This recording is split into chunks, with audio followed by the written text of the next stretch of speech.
जय माँ काली। गंडकी नदी जो नेपाल में बहने वाली नदी मानी जाती है, यहाँ पर निकलने वाले पत्थर जैसे नर्मदा से निकलने वाले हर एक शिला, हर एक पत्थर नर्मदेश्वर कहलाते हैं। उसी तरह गंडकी नदी से निकलने वाले हर एक पत्थर को शालिग्राम माना जाता है। जैसे हमें पता है कि जलंधर जो एक दैत्य थे, कार्तिक महात्म्य के अनुसार दैत्यराज जलंधर की पत्नी वृंदा के श्राप से, क्योंकि भगवान विष्णु जी ने छल से उनका पतिव्रत जो धर्म है वो भंग किए थे वृंदा का, तो वृंदा के श्राप की वजह से भगवान को शालिग्राम रूप में रहना पड़ा। तो इसी तरह गंडकी नदी में जो शालिग्राम निकलते हैं, ये कहा जाता है कि उन्हें छोटे छोटे कीड़े भी कुतर देते हैं। जो शालिग्राम जी हैं वो बीच से ऐसी एक फट होती है, उनके बीच में एक स्पेस होता है, गैप होता है, और गंडकी नदी से जितने भी पत्थर निकलते हैं वो सभी शालिग्राम स्वरूप माने जाते हैं। तो इसके पीछे कथा ये आती है कि गंडकी जो थी एक वैश्या थी, तो वो अपना कार्य करती थी। एक बार वहाँ पर उस क्षेत्र में जहाँ गंडकी रहा करती थी, वहाँ एक साधु महात्मा आते हैं। तो गंडकी उन्हें कहती हैं कि आप सभी का उद्धार कर रहे हैं तो मेरा भी उद्धार कीजिए कृपा करके। तो साधु महाराज उनको बोलते हैं कि आप ये जो वैश्यावृत्ति है ये छोड़ दें तो आपका उद्धार हो जाएगा।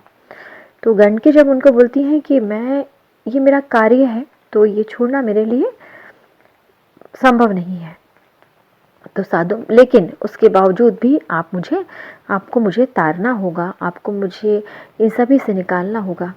तो साधु महाराज उनको कहते हैं कि सूर्यास्त के बाद जो भी पुरुष आपके पास आता है तो आप उसे पति के जैसे सेवा करेंगी, उसके पैर दबाएंगी, सर दबाएंगी, भोजन कराएंगी, उन्हें उनकी सेवा करेंगी। तो गंडकी उनकी बात को मान लेती हैं।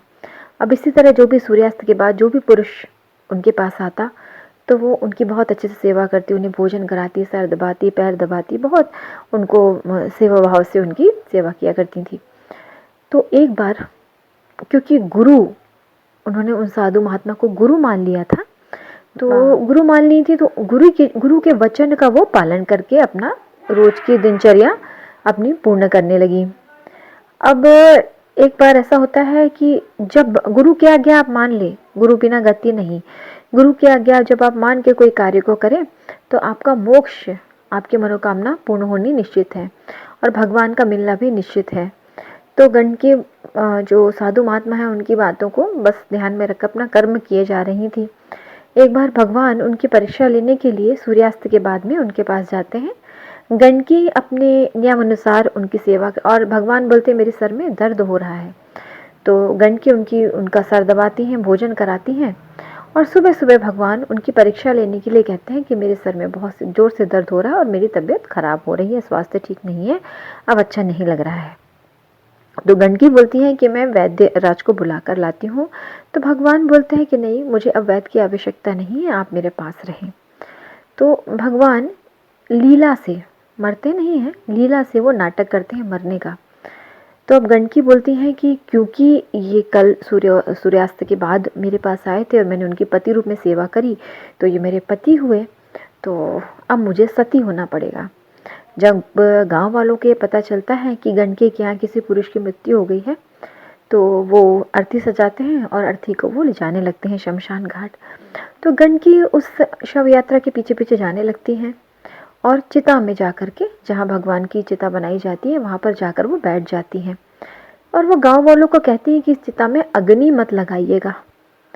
तो वहाँ पर वो प्रार्थना करती हैं गंडकी कि अगर मैंने सच्चे मन से अपने गुरुवर की बातों को धारण किया है और सच्चे मन से मैंने अगर इनकी सेवा की है जिनकी मृत्यु हुई है, तो भगवान आप स्वयं ही यहाँ पर आकर के आप मुझे और इनको मोक्ष प्रदान करें।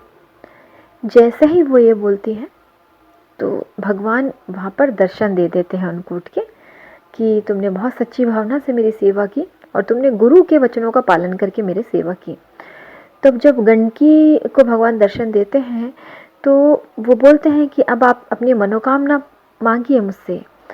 तो गंडकी ये कहती हैं कि भगवान आपके दर्शन करके मैं कृतार्थ हुई, और ऐसे कह कर के गंडकी की आँखों से अश्रुधारा बहने लगती है और धीरे धीरे करके गंडकी जल के रूप में, वो अश्रुधारा जो होती है धीरे धीरे गंडकी एक जल की अश्रुधारा के रूप में परिणित हो जाती है और धीरे धीरे वो नदी का रूप धारण कर लेती है।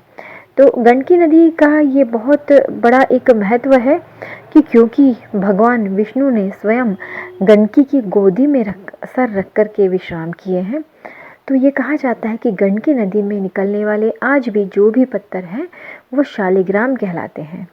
तो भगवान जी को पत्थर बनने का श्राप तो वृंदा ने दी थी, लेकिन भगवान जी से आशीर्वाद प्राप्त करके, भगवान जी को अपनी भक्ति से पति रूप में प्राप्त करके गंडकी ने उनकी विशेष प्रीति प्राप्त की है। तो इसीलिए गंडकी नदी में जितने भी पत्थर निकलते हैं वो सभी शालिग्राम कहलाते हैं। जय माँ काली।